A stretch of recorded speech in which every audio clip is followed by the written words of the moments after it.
I'm always working on multiple things, which, the school of thought is you probably should be working on just one. I am trying very hard to do that at the moment. I took some advice from a coach. And so I've landed on focusing on our innovation sprint product, which is essentially, here's what it used to be, and this is what it's transitioning to.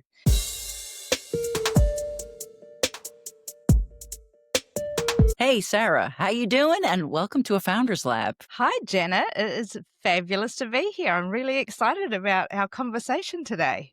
I am as well. And I think especially because when we had our initial other conversation, I'm like, this is going to be an easy one. Sometimes it doesn't flow as simply. So I can definitely feel like there's a lot of good energy and I'm looking forward to it. Yeah. So, Yeah, let's get into it, eh? all right. So, well, first, I know you're in New Zealand. I And am. Auckland, Hence is that the right? accent. What's that? Is that right? Auckland, is that right? Yes. Yes, I'm based in Auckland. I say based because I feel like I don't spend a lot of time here. Right. You're moving around. Yes. One of the things that I like to start off with is getting an understanding of what things that you're working on right now. Are you launching something? Is there some technology that you stumbled on that you're like, this is really cool. I want to share this? Anything like that? Yes. And when I get this question, it's kind of like, where do I begin? Because I am probably not too dissimilar to your audience, Janet. I am a multi-passionate entrepreneur, right? And so I'm always working on multiple things, which, the school of thought is you probably should be working on just one. I am trying very hard to do that at the moment. I took some advice from a coach. And so I've landed on focusing on our innovation sprint product, which is essentially, here's what it used to be, and this is what it's transitioning to. So essentially, it used to be a 5-day in-house program that I would go in and work on with my clients, and I'd take them from absolutely nothing other than potentially a problem through to a proven prototype within 5 days. And that was the product. Lots of success with it. Literally shrinking R&D cycles for clients down from like 2 years down to, a few months. Wow. Yeah, really cool. And lots of great energy and amazing. But as we all know, that is not overly sustainable if every client wants me to be running these sprints. And so I'm transitioning at the moment into a virtual version of that and an online version where we can do it in a group sense. So I'll have multiple businesses working on it and I'll be leading all of them collectively through. And I'm super excited about it because I don't know about you, Janet, but I am massively passionate about knowledge sharing. And I think, this is what we're doing here. It's why I go on podcasts because I think there's nothing worse than dying with the knowledge in your head. So I think it's our responsibility to share our knowledge, right? And when you get groups of businesses in one room together, the knowledge sharing is just intensified. And so it's super exciting to have that. So that's what I'm working on. Yeah. And of course, different version.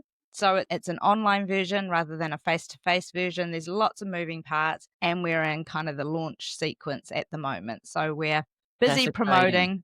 Yeah. Yeah, it is. It is. And it's been really interesting from messaging point of view as well, how I've had to transition the messaging because what I've discovered through this is the one-to-one sales process is, you sit down, you listen to them, you're completely involved in that conversation. And so you're adjusting your messaging all the way through the conversation as you're selling to that potential client. The same's not true when we now take it into online. We actually, the ability to adjust our messaging is a slower cycle because now I've got to have some sort of feedback coming back from the masses, let's say, and then I've got to adjust, then I've got to re-put out new messaging, those sorts of things. So it's been really an interesting journey so far. Yeah. And this is your first launch. And so how many people are you going to be accepting in? We're taking 5 businesses in the beta run. Just because I really want to make sure that I can test this out and make sure that all of the metrics and the measures that I know create success will be hit. And so I don't want to make it too big. Yeah, that's great. Well, that is very exciting. Yes. Now, there's a lot of similarities with what we do, specifically with businesses working within an organization. One of the questions I have for you is how did you get from one to one, like you were saying, which definitely can be exhausting, but how'd you get from there to wanting to move into more of a group setting? A couple of pathways, I think. The first was I created a couple of online courses many years ago and started to go, okay, I think that this is a better opportunity. Not so much from I want to make more with my time, but actually more I want to touch more. I want to influence more, right? I want to have a greater reach on the world.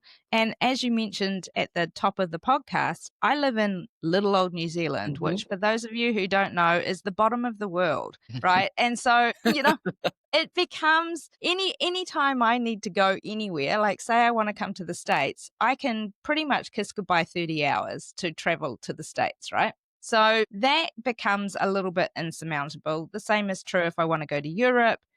So, it's not, I don't just fly out to the States to do a 1 day session with my clients. No, I have to That's stack not a good. whole lot of Yeah. sessions Yeah. together, and I'm there for 2 weeks. And so that became kind of a necessity as well. If I really wanted to reach more people, and just for context, New Zealand has the whopping population of 4.5 million people in our Mm. entire country. So if I wanted to reach more people, I knew that this was really the only pathway.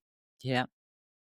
And then I also was really fortunate to start shifting to facilitating more programs that were multiple businesses in the room. So previously I would have gone in, facilitated for say a large organization. I would have, done strategy or leadership or whatever programs I was running for them. But this was a transition to having, let's say, 12 to 15 businesses in the room, Hmm. and I just loved it. I That, absolutely loved it. It keeps you on your toes, it keeps you mhm. fresh as a facilitator. And then, as I said before, you start to see this knowledge sharing that's going on. And what I loved watching was people taking something from a totally different industry that other than what they were in and going, how might that work in my industry? That's so Mm. interesting that you're applying this. How might it work in my industry? And so that I think kind of spurred on that intense desire to not only reach more people, but now I could see the value of being able to cross populate Mhm. across different industries. And yeah, just loving it. It's Yeah. just the combination of I totally am right there with you. For me, and we're also moving more into a group situation as well. Not yeah, being in the States, so yes, I had the advantage easily to see my clients, but it wasn't that so much as it was just as you were saying, it's just the connection you get with so many others in the same room. And yes, could be online, which makes it so much more convenient. You can cut down on travel costs and all that stuff. But even when I was in person and would be training in a room and just seeing the light bulbs going off and getting people where they would just get really excited about an idea. And I totally agree. I think it's so much. I get so much more out of that than any kind of a one-on-one relationship. But that's awesome, really. Yeah. Yeah. And where did you so when you came up with leading culture, kind of going back to where that started from, and I think you mentioned at the time you were working with a manufacturing company. What actually and it's funny because I have some work with manufacturing companies, so I can totally see what happened there. But why don't you talk about like what happened? How did leading culture really get started? Yeah, okay. And don't you just love manufacturing companies? They're just some of the most interesting businesses to work with. Yeah, they are. I've just got a new client in manufacturing, and I just did their quarterly planning session with them just a couple of weeks ago. I was just like, "Oh, that's right. I love, love, love working with all of the moving parts of manufacturing Hmm. companies." Anyway, that's a little aside. So how did leading culture come about? I actually exited a previous business that I owned, called Team One International, back in 2019 is when we finalized it. So the beginning of 2019. Basically, I'd come to a place where it was myself and a business partner. So for all of you who are in business with other people, this might be a lovely story for you, to say, hey, look, I survived. For a number of years prior to that, I had been starting to feel like myself and my business partner were going in two very different directions. And it became prevalent. We'd have robust discussions, let's call it that, around decisions that we wanted to make in the business. He wanted things to stay the same. I wanted things to grow. He was looking for more of a lifestyle business, and I was looking to build an empire. Mm. And so, it was very, very different in terms of what we wanted to put into the business and what we wanted to put out of the take out of the business. And so I was a slow learner, I have to say. It probably took me 4 years before I finally said, "Look, enough's enough. I don't wanna do this anymore. Either you buy me out or I buy you out." And so the decision was, and I was fine either way. Mhm. Honestly, I was very comfortable that it wouldn't matter. I could recreate something and it wouldn't matter. So, and we had a lot of brand equity. I say that had because sadly I don't think that's the case anymore, in Team One. But yeah, so my business partner, I said to him, it's your decision. You decide whether you want to keep it or you want to sell it. And so he decided to keep it, which was absolutely fine. And so it's interesting how things happen. This happened, the decision was made. I can still remember it so clearly. I was standing, waiting for some food that I'd ordered for myself and my husband, and having a conversation with my business partner. And he was saying to me, I'm going to keep the business. And I was like, that's totally fine. The next morning, I jumped on a plane and went to America for like 2 weeks. Wow. That time, I think, was so well positioned for me because I had 2 weeks in, different situation, different circumstances to really think about what I wanted to do next. And so I came back from that and was like, okay, I need to come up with a new name. I need to be clear on what it is that I'm personally delivering. And my position at that stage was I was just going to create a little boutique consultancy, just me, and Mhm. just, like do some stuff with. I'd taken some of the clients wanted to move with me no matter what happened. And so I'd Mhm. negotiated that into the sale of my half of the business. And so I had some existing clients, which was, but yeah, Yeah. leading culture was as a result of, at the time, this merge between leadership development, which was a big piece of what I was doing, and organizational culture, which has been probably one of my unique strengths, I suppose, Mhm.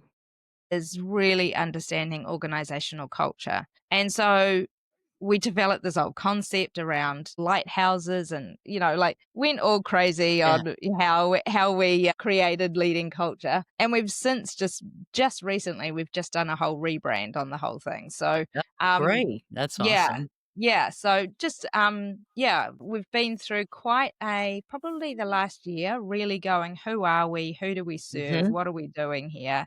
And, like, I think that's exciting for all of us as business owners when we get to that place where we're like, I actually need to reposition myself because I've grown so much in that Yeah. time. And now my offerings are different as well. And so I need to make sure that I can reflect that in my business and my brand. And it's quite interesting. Quick aside, I made the decision that I wasn't going to change the name Leading Culture. Everyone's always loved the name, Mhm. but I had to change how the name was positioned. So we got rid of all the lighthouse stuff, and now we've got our tagline underneath Leading Culture now says reimagining culture, redefining growth. Right. So it's slightly repositioned far more into the business growth Mhm. space, which is actually where I realized I did my best work. So Excellent. yeah. Wow, it's good to hear it is well thought out. Not a lot of people do that. They will just jump or they will the other which is not good either is the other side of it is not changing or realizing just as you're saying like, "Hey, we grew, we need to reposition ourselves." And as you grow in a business over the course of years, even if it's within a 5-year period, there should be growth, some kind of growth.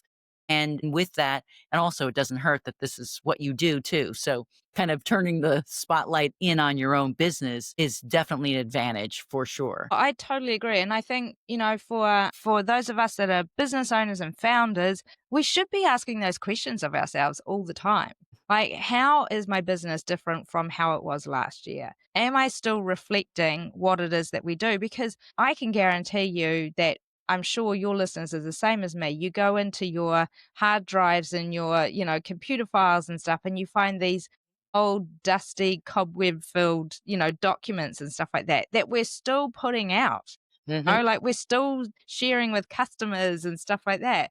And it's just like, when was the last time you looked at your own bio even and did a refresh on that? Because I bet you that's changed. Yeah. And so I think it's important that we're constantly just asking those. And I would say they're tough questions of ourselves, Hmm. asking, like, how do we show up in the marketplace? Who are we truly serving? What is it that we're doing that's unique and different from everybody else? And, Yeah. like those are questions we should ask all the time. Absolutely. Well, I think you were quoted as saying something about having to do with performance enhancing cultures can drive 4 times faster revenue growth. How do Yes. you quantify that? And what are the early indicators that leaders maybe should be tracking to confirm that they're on the right path? Yes. Yes. Now we're in my happy space. Uh, So, so one of the things that you need to know about me is I'm actually a reformed accountant. So I started out my career as an accountant. So numbers are absolutely wired into my DNA. You cannot take them out of me. And so when I moved after a big realization, I moved into this organizational culture field. I needed to have a way that I could quantify what was going on because culture, as you know, is just the warm, soft, fuzzy stuff. And nobody, like I always say, culture is like the black box of any organization. Nobody mhm. looks at it until the plane's gone down, right? Right. So I wanted to have a way that we could quantify that. So, like any good accountant, I start looking at, well, what are the inputs that are actually going to cause cost? So, when you think about the cost of a culture, we're thinking about things like, first and foremost, productivity. Is Mhm. culture enhancing productivity or is culture reducing productivity? And I just heard a stat just yesterday that said it was 80, I'm pretty sure it was 86%. 86% of all American employees are, what was the exact term they used? Basically, not showing up and being fully productive. Yeah. Does not 86%. surprise me. And I'm Yeah, sure that's gone up since the pandemic too. yeah, yeah, yeah. Yeah. After our quiet quitting revolution, yes. Yeah. Exactly. Right. Yeah. And Wow. unfortunately, some of them never left the building, right? Yeah. So that's where we first look at productivity. And how do we measure that? Well, we say, okay, what would highly productive look like? A player productivity, what would that look like? And what kind of results would that generate? And then we contrast to the kind of results that somebody else is generating. And we can see a gap and we can quantify that gap, right? So, for example, easy in fields like sales, for example, that one is easy because we can say A player generates this much volume in sales, B player generates this, C player generates this, right? So we can see a gap really clearly. Mhm. In manufacturing, another easy, lovely one as Mhm. well, when we're looking at production, right? We can see throughput of production and we can see what an A playing team throughputs and we can see what a C playing team throughputs. So we can generate a gap number there as well. Then we start to look at some of perhaps the more softer metrics, and that is things like staff turnover, sick leave, Mm. and unpaid annual leave as well. I'm not too sure what your terminology is there in the States, but people taking leave or sick leave, and then also staff turnover. And when you start to get into some of the costs of staff turnover, it's horrific. Yeah. Absolutely horrific. So, people usually only think just past the actual cost of having to hire somebody, right? So that might involve some agency fees or advertising, like those sorts of things. They don't think about what was the actual work that the internal team did to put together the position descriptions, like all of those pieces. They also don't think once of the time that it's taken to actually, vet and interview and then finally make a selection and hire. And then they don't think about what about the onboarding process? Like, Right. how long is that taking to onboard somebody? But more importantly than that, onboarding is one aspect, but the actual ability to then get to, say, A player status or fully productive status, right, actually takes longer than usually Yeah. your onboarding period. 90 So it days? might be, what's that? 90 days? Longer. Oh, So this okay. stats around that is so interesting. Usually onboarding period usually lasts. A lot of organizations will have an onboarding period that's like 90 days. And that's when you're getting, you've got a buddy, you're Yeah. getting mentored, like all of these sorts of things, right? You might go and spend a lot of time looking around the organization, understanding it, all of those pieces. But in actual fact, to get truly productive is more like 6 to 9 months Wow. for an employee. Yes. Because when you think about it, you've gone through the onboarding phase, you now have an understanding of the business, but now you've got to put it into practice. Right. And this is where the rubber really hits the road. And it takes you a wee while to work out, oh, that's right, those, files are stored there on the shared drive. And Mhm. oh, that's right, that's how we do this. And oh, I haven't had to do this process for 6 weeks. So it doesn't come naturally to me to do it again. So there's all of those pieces. So 6 to 9 months is usually the time frame that it takes somebody to get up to full speed. Yeah, So and that's incredible, and I guarantee you most people managers have no clue, so they're assuming we're hiring this, rock star who's got all these skills. He or she comes on board and is supposed to knock it out of the park in 3 months. So that's kind of when I worked on the corporate side, I always kind of had it on myself to say, "Here's what I'm gonna be doing in the next 90 days," because especially in digital marketing, the yes. marketing people have no idea what you're supposed to be doing anyway. So many times I would tell them, here's the plan I put out, and this is what I'll have done. And then from there, but that's very interesting. So 6 to 9 months, regardless of the position, maybe is it more an executive level, or could you say it's a blanket, whether it's a specialist or an analyst and up to an executive, they should all be about 6 to 9 months. I think so. It's actually more person dependent, right? Okay. So I think there are people that come into an organization and I call them the cage rattlers, right? They come into the organization and they just rattle cages Hmm. left, right, and center because they're like, I'm here to make my mark on the organization and I'm totally going to smash it out of the park, right? And I love those people for sure. However, sadly, so many times I see those people get smothered, destroyed, and downplayed by the culture. Mm. So they come in, they're like, I'm going to totally smash this. I am going to be your best A player you've ever seen. And the culture subtly over time says, don't do that. You'll show the rest of us up. And so we don't want that. And so this person, and you can see it, it's like the light starts to go from their eyes. And then slowly but surely, their performance starts to downgrade. Hmm. And, it's really sad, but really true. Yeah. And so, in answer to your question, there are people that are completely determined to absolutely rock the boat and, rattle cages, right? Those people will be the exception to my rule of 6 to 9 months. Yeah. However, that is provided the culture doesn't eat them first. If they can Right. almost become blinded by that culture and just be like, I'm not listening to it, or I'm just going to change it. I don't care that that's how it was before. It's not going to be how it is now. Then they will get up to speed Hmm. way faster. Yeah. Yeah, that's interesting. Well, and then your A player, I think, at least in my experience, will shine a lot sooner, and those that are a little bit lacking, maybe, and didn't hit the mark, tend to take a little bit longer for sure. Yeah. Yeah.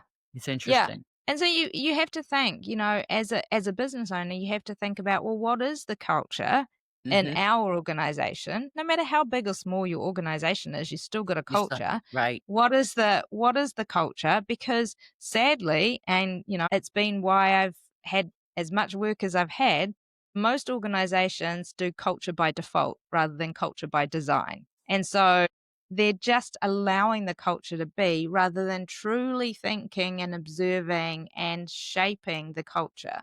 Yeah. Know?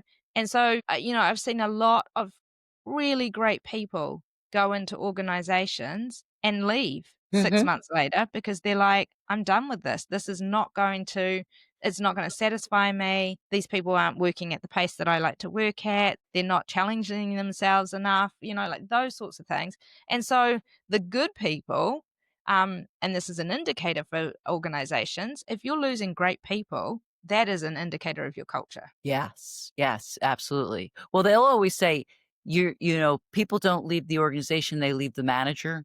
I think that bad manager is as a result of that organization. So indirectly, they're leaving the organization because if it Yeah. was so fabulous, they could have even looked for something else internally because maybe there's a better group to work with smarter management. Yeah.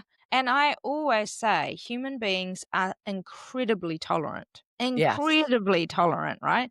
So it takes a lot for somebody to say, I am going to shift and change my role. Nobody just wakes up in the morning and goes, you know what? I think I'll go today. Like they don't do That's true. that.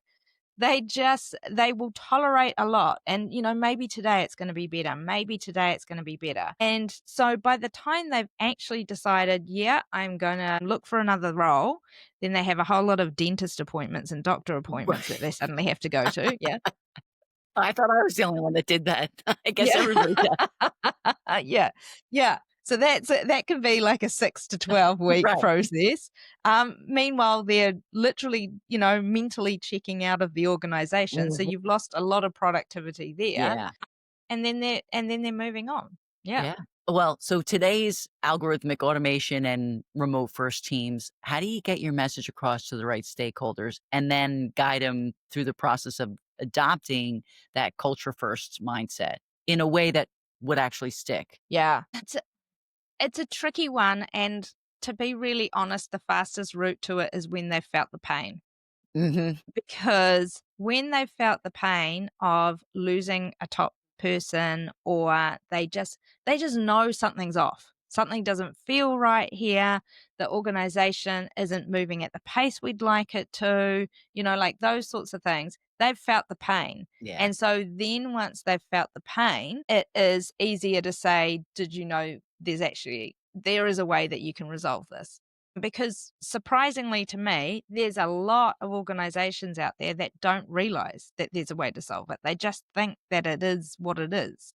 Yeah. And so I kind of find that fascinating. But, like I know, especially through COVID, we had the situation where everyone was going remote, and a lot of leaders in those situations were really concerned about, well, what was going on. And, like, are they just sitting and doing nothing at home? Like, how do I really understand what my people are doing? And my positioning on that all the way through COVID was you need to be stepping up as a leader and asking Hmm. better questions of your people. Like questions will always uncover stuff. And if you suspect something is off, ask a variety of questions, same theme, but in different ways. You'll soon uncover something if it's off, right? So but what I saw instead was leaders kind of sitting on their hands and saying nothing rather than really questioning. So, I don't support the theory that it's really hard to have a great culture when you've got a remote workforce. I don't support that at I all. to- Yeah. yeah. I think that is, dare I say it, laziness on Yeah. leaders' part, because we have a culture and Hmm. we've never met each other, right? We're Right. talking multiple, thousands and thousands of miles away, but working, we've still got interaction. We're still able to have conversations. And so there's no excuse for saying with remote workforces, we can't have culture. No, we just need to look at it in a different way. Yeah. It's so old school. And when I was in corporate and I had a team of 10 people that reported into me and they said, "Well, you're part of the leadership, so you have to physically be there." And I'm like, "But my team is remote. So I'm physically in your building because you're paying a lease. I Yeah. understand that, but that's has nothing to do with the team. I can still meet with them. In fact, because there was limited conference rooms to have a one-on-one private conversation with many of these people, it would be easier to say, when are you working from home or when I needed to work from home so that I could have a private conversation with them on a Zoom call. Yeah. And you're absolutely right. I think that's the best way to describe it is pure laziness. Absolutely. Yeah. Yeah. And if you think of any culture, anyway, anywhere in the world, so if you go to global cultures, right? Any culture is built on two things, language and traditions, right? So you tell me how those two things are not present in a remote workforce. Right. Exactly. So I'm just like, it's a debunk theory, you know? Yeah. It is. Yeah. Yeah. Um, Absolutely. And so, yeah, I say to leaders, well, think about the language that takes place and the traditions that you're setting in your remote workforce, and that's how you'll start to shape your culture. Right. Wow. Well, so I'm going to have to bring AI into the conversation. Yes, please Many of do. them are adopting AI to speed decision making and boost productivity. How do you help them without hollowing out the human side of leadership and culture? Yeah. And because It's I'm sure that has to be in the minds of some of these people. Yes, yes. So there's a couple of debates going on in the circles that I'm working in for sure. The first one is a really fear-based debate, which is that AI is going to replace us all, we're not going to have jobs, da da da da da. My counter argument to that is how about we look at AI as being able to reduce the amount of time that we spend on tasks that perhaps don't need quite so much humanness to them, like repetitive tasks, those sorts of things. So then we can spend our time focused on the real human element task that we need, right? There is not a person in the workforce that doesn't say, I would like more time. So everyone is time poor. Every organization is running pretty lean now. And Hmm. so the fact that we have these AI tools that can mean that now we don't actually have to do some of the things that were repetitive in nature or perhaps low value tasks, to me is a super exciting predicament, right, to be Hmm. in. Because now we have the ability to focus on some of those real human required tasks or creative tasks. And for me, in a business growth space, I get super excited about it because I can see that there is so much opportunity for businesses to grow through this, but they need to get over that first argument. Then I think my current positioning is we're going to end up in this space, like particularly when we think of like marketing and messaging, right? Hmm. There's it's very clear when you can see that somebody has gone and just chucked something into some sort of a AI chatbot or something like Hmm. that and put up a post like that. And the irony of it is structurally it's not incorrect, but the reality was we never structurally wrote great pieces in the start. So now we've got AI coming in and creating these structurally correct posts, but now they're just looking the same as everybody else's, Right. right? So there's the classic things, halfway down there's going to be so what I'm really saying Right. is kind of a sentence, right? Yeah. That comes from a and I actually wrote a post just recently on LinkedIn because I was like, gee, thanks, Chat GPT, because I am a person who loves putting emojis in everything. Like you get messages from me, emails from me, it's got emojis in it. Just because, and like quite Yeah. often, totally unrelated emojis because I'm just like, where would you ever use this? Oh, I'll just chuck it in Throw it here. in there. Exactly. So I am a person that loves using emojis, and I've always written quite conversationally as well. So I wrote this post on LinkedIn saying, gee, thanks GPT because, chat GPT, because now I look like some sort of a robot because I'm putting emojis and things and I'm writing in this really conversational style and stuff like that. So I was like, so now do I have to reinvent my own style? So it was really interesting. And the feedback, people were just like, just be you. So, I think this is the other piece that we're getting to, right? Is I see already we're starting to see this change in appetite, I'm going to call it, Mhm. change in appetite for authentic stuff.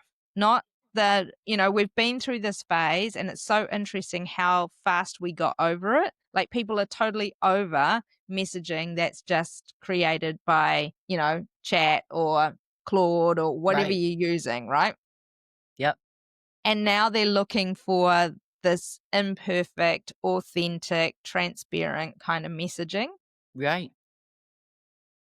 And I think that that is going to be, like quite a transference. I think almost a rediscovery of our brand voices and that sort of thing, Mhm. because we've put it all into ChatGPT. We've I mean, I can speak for myself. I put some stuff into ChatGPT and I was like, that's amazing. That's really good. That is really good. I really like that. But I am um I'm so technical term that I call it, a smush person. I like to take multiple things and smush And them just together push and it create together. a new thing. Yeah. Yep. So I am very much that. So I would put into ChatGPT, say a piece that I'd written and say, can you finesse that? Then from that, it'd come up with something. I say, oh, that's interesting. So I'd have another bit more of a conversation with it, saying, what about this? And what about this? And how would you handle it if you brought in this idea and da da da da? So I felt like it was a collaboration rather than just an Mhm. output. Exactly. Yeah. That's interesting because I do the same thing. And since late 2022, early 23, when it really rolled out in its more primitive state, right out of the gate thought, I think the best way to treat this thing is like it's an intern, but not one very precocious intern, not one that you would stick in front of your client, but somebody Mm, who's in your office that you're like bouncing ideas off of. What about this? Suppose it's this, rather totally. than this rote sort of like, here, give me a LinkedIn post, copy paste, dump it in, not review it, regardless of whether it's your tone of voice, any of that. Yeah. And which just that is so to your point, what happened is in a very short period of time, which is interesting, it didn't take that many years that people said, I don't like this. I want human like behaviors because we're Yes. we're human, social animals, and that's how we relate to that. So I still think it's good as an intern and definitely someone like where you can bounce things off of as maybe even a more advanced intern. But yes. Or a board member. I saw somebody actually create an AI agent that would be sort of like one of their board members. That's an interesting concept, isn't it? Yeah, I mean, the thing that I am always mindful of is, there's still a high level of hallucination. It's that's true. still the data that it's pulling from is not always correct. I just created a calculator, a return on R&D calculator, Mm, excellent. just recently, last week, and it came back with this crazy number, return on investment as a percentage. And I was like, how did you calculate that? And it came back and said, I might have double counted some things. I might have made a couple of errors, and double counted some stuff. And I'm like, yeah, you did. Yeah. This goes to it's funny because my sister's a doctor, and I said to her, "How much are you using it?" She goes, "I do use it, but you have to absolutely know what it is you're talking about. Because if you just," and I'm like, that's it. I have never actually said that, but I'm like, absolutely. Like when Yeah. I'm doing it from my own subject matter expert perspective, I can check it without having to go fact checking it somewhere else. It's like, absolutely, that makes total sense. It's like you wouldn't, just like if you're Google searching something 5 years ago, something could come up. But if you know that the information and it's not jiving with what you know because you saw, blogger Joe just wrote this piece, and he has zero experience, you could see right through it. It's no different. And you have to look at, where is its source of data? Like, where Right. is it coming from, right? Now, with ChatGPT in particular 5.0, now it's accessing the internet, which we know is just prevalent with opinion, not Exactly. fact, you know? Exactly. Yeah. Yeah. And one of its favorite places to get data from is Reddit, Reddit, which right, is which is just your opinion. opinion. Exactly. Yeah, go ask your neighbor because that's what's you're gonna find in that subreddit. Yeah. Yeah, exactly. So yeah, I find that it's an interesting time that we're in at the moment, Yeah, it and is. this shift. Like, I'm playing a lot around, I think you've got to be on AI. You've just got to Mhm. be on top of it as a business owner. You've got to make a stand for how are we going to, and when I say this, how are we going to use AI? I think you've got to be really open to the fact that that could change in a month.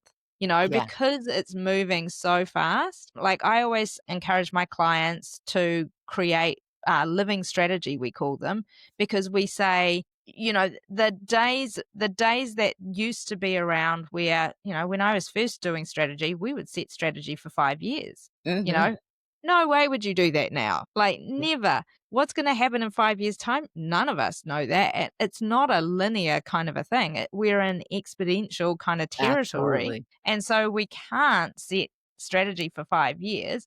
But I actually say to all of my customers and clients, I say to them, I don't even think that you can set it for 3 years anymore. I think you just need to be open to, we're setting a strategy as the best pathway forward right now, but that could change. Absolutely. So Yeah. I'm more focused on saying to them, okay, what would be the indicators for you to say we need to change our strategy? You need to know those things up front. That's really important. So then the minute that that triggers, you're like, right, we've got to work on our strategy and we've got to change it. Yeah, absolutely. It is interesting. Well, I was going to actually ask you, where do you kind of see things from your perspective, company culture and leadership and all that in the next 5 years? You know, like, is there generative AI adoption, sustainability, any kind of things that you see, or are you just thinking it's too far into the future to really determine that? Maybe another year or two, you might be able to see things. Yeah, I think the ground is moving under our feet so fast at the moment. I think that it's harder to take a position. So I do scenario planning with my clients, which helps to, as best as we can, solidify the ground under their feet Mhm. because nobody in business likes to feel like they're in business trying to walk on quicksand, right? Nobody likes that, No, that's true. including their teams. And I hear a lot more now, so more than ever, teams saying to me when I do things like culture assessments and stuff like that, they say, we don't have a clear direction. And I don't think that that in many cases is as a result of the leadership not doing their job, right? I think they're doing the best they possibly can, but it's not clear for them as well. So that's hard. And now Yeah. we need to change our messaging a little bit to say, look, rather than this is the direction, here's where we're heading, it's true north, da da da da da, this is where we think we need to go right now with the information that we have. However, we also know that because the market, the world, the industry is changing so much and so rapidly, we've always got our radar attuned to what the things are that we need to be looking for that will say we need to change our direction and our vision, for example, our pathway forward, our true north. Yeah. So yeah, I think I really like to subscribe to that theory that I spoke about earlier, which is that AI is going to help us to shift to the more important humanness tasks Mhm. that really require that human factor, and that are the ones that are the best return on our time investment, right? Right. And so if I start to populate that theory in my mind, I can see a lot of possibility coming our Yeah. way, right? When we start to shift from some of these kind of, imagine if your entire workforce shifted from the mundane tasks because they were already taken care of by AI to now real value added tasks in your business that potentially they've never been able to get to before because they were so fixated and focused on Mhm. doing the mundane stuff, right? Imagine if your entire workforce shifted to that. Now, what is possible for your business? Yeah. Like, it's incredible when you Interest start to think Yeah, about that. that's true. Right, yeah. It'll definitely, things will work itself out. I have no doubt. I agree with you too, wholeheartedly, that you've got to adopt some form of some level of AI and expect things to change because they will. But I think ultimately I have more positive outlook on things going into a better direction for Yeah. sure. All right, so I've got a couple of final round questions. So Yes. number 1, this is one of my favorite ones, and you can take this however you want, but what are your 1, maybe 2 favorite resources or resources that you need and absolutely require to operate your business on a day-to-day basis? It could be the dog in your office or your coffee or software or whatever. But what are these things that you absolutely need to run your business? Okay, first one without doubt. I'll see whether oh no, my camera will pick this up. This is my first one. So this is I am old school, I think, but I have tried digital and full focus planner is what I just picked up. I've been through so many planner systems, so many of them, and full focus just seems to be the one that really works for me, right? Is that So Brendan Burchard? No. Who? Michael Hyatt Yes, started that that's right. business. Yeah, yeah. Excellent. Well, Sarah, thank you. Is there anything that I didn't ask you or that you feel like you gotta also add in something extra so that anybody hearing you should hear one more takeaway?